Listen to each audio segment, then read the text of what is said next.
Hi అండి, welcome to my channel.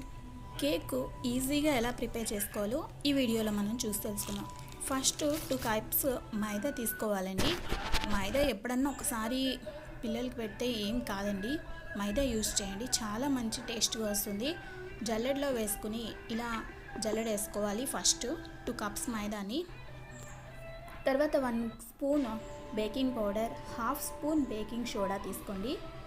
1 spoon తీసుకున్నప్పుడు half స్పూనే తీసుకోవాలి. తర్వాత వెనీలా ఎసెన్స్ 1 స్పూన్ తీసుకోండి. తర్వాత షుగర్ని మిక్సీలో వేసి మెత్తగా పౌడర్ చేసుకోండి. 2 కప్స్ మైదా తీసుకున్నాం కాబట్టి నేను 1.5 కప్ షుగర్ తీసుకున్నాను. 2 కప్స్ షుగర్ అంటే ఎక్కువ స్వీట్నెస్ వచ్చేస్తుంది, అందుకని ఆ షుగర్ పౌడర్ని మనం మైదా పిండి వేసాం కదండి, అన్ని ఇంగ్రీడియంట్స్ వేసిన దాంట్లో ఈ షుగర్ పౌడర్ కూడా వేసేసేయండి. తర్వాత 2 ఎగ్స్ తీసుకున్నాను, 3 తీసుకోలేదు, నేను 2 ఎగ్సే తీసుకున్నాను. ఆ ఎగ్స్ని కూడా మిక్సీలో వేసి ఇలా బాగా మెల్ట్ అయ్యే వరకు మనం మిక్సీ పట్టేసేయండి, గ్రైండ్ చేసుకోండి. తర్వాత ఈ 2 ఎగ్స్ దీన్ని కూడా మనం దాంట్లో మైదా దాంట్లో వేసేద్దాం. తర్వాత నేను బటర్ తీసుకున్నాను, అమూల్ బటరు.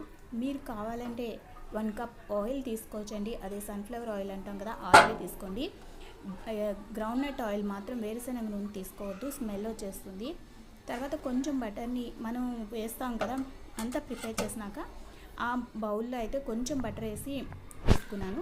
మిగిలిన బటర్ని నేను ఈ మైదా పిండి అన్నీ వేసాం కదా, బేకింగ్ పౌడర్ దాంట్లో వేసేసి కలిపేసాను. తర్వాత మనం చాక్లెట్ కేక్ కావాలనుకుంటే కనుక మనం ఈ కాంపౌండ్ని, డార్క్ కాంపౌండ్ని దీని మీద స్టవ్ మీద పెట్టుకుని మెల్ట్ చేసుకోండి. బాగా మెల్ట్ అయిపోయినాక దాన్ని కూడా దాంట్లో వేసుకుని మిక్స్ చేయండి. తర్వాత కొద్దిగా పాలు, గోరువెచ్చని పాలు తీసుకుని ఆ పాలు కూడా వేయండి. వేసి అన్నీ కలిపి మనకు కావాల్సినన్ని పాలు మాత్రమే తీసుకోండి. వేసి 1 డైరెక్షన్లోనే మిక్స్ చేయాలి, అటు ఇటు అయితే కదపద్దు, ఓన్లీ 1 డైరెక్షన్లోనే మనం మిక్స్ చేసుకోవాలి. అప్పుడు మిక్స్ చేసిన తర్వాత ఇట్లా వస్తుందని, ఇట్లా వచ్చే వరకు మనం మిక్స్ చేయాలి. తర్వాత మనం బటర్ కొంచెం వేసాం కదా, దాని మీద కొంచెం మైదా పౌడర్ వేసి, అంటే ఇలా పౌడర్ వేయడం వల్ల ఏంటంటే అతుక్కోకుండా ఉంటుంది. ఇలా పౌడర్ వేసి అన్ని వైపులా మొత్తం అద్దేలా చూసుకోండి. తర్వాత మనం దీంట్లో కేక్ మిక్స్ చేసాం కదా, అదంతా కూడా దాంట్లో వేసేసేయండి. బౌల్లో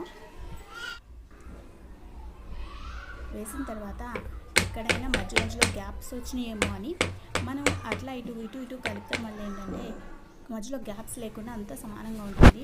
తర్వాత స్టవ్ ఫుల్ ఫ్లేమ్ పెట్టుకోండి. ఫ్లేమ్ పెట్టుకుని మనం ఏదైతే పెట్టుకోవాలనుకుంటున్నాం పాన్, అది పెట్టేసుకొని 5 మినిట్స్ బాగా హీట్ అయిన తర్వాత దాని మీద మనం ఈ చిన్న స్టాండ్ అయితే పెట్టుకోవాలి. స్టాండ్ పెట్టుకుని దాని మీద మనం ప్రిపేర్ చేసిన కేక్ ఉంది కదా, అన్నీ వేసి పెట్టిన బౌల్, ఆ బౌల్ని అయితే దాని మీద పెట్టాలి. తర్వాత ఇలా పెట్టేసి కవర్ చేసేసుకోండి.